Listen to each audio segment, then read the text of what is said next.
प्रिय सज्जनों नमस्कार। नैनो म्यूजिक भरोखरा यूट्यूब चैनल पर आप लोगों का हार्दिक स्वागत है, अभिनंदन है। मैं सिंगर नवल निराला आज आप लोगों के लिए मिथिला विवाह गीत लेकर आया हूँ।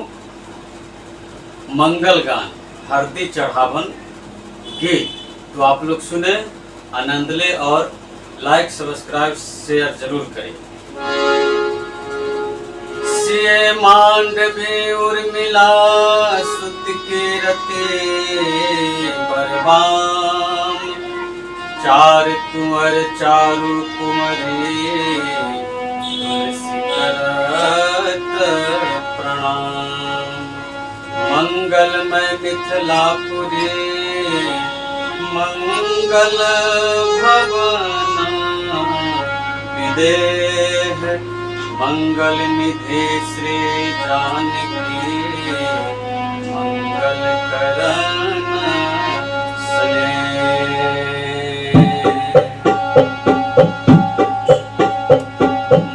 मंगल आज जनकपुर में, मंगल मंगल रे आरे मंगल जनकपुर में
उछाबो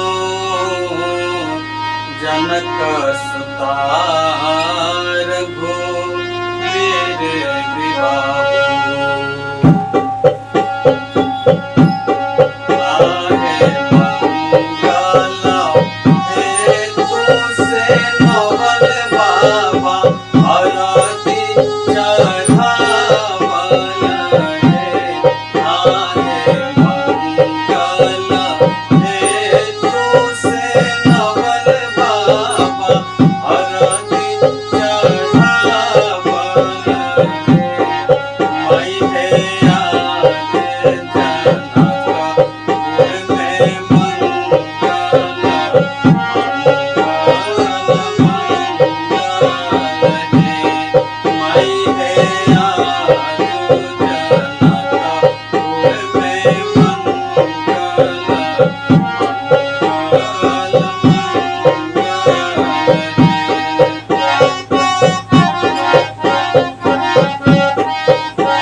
Thank you.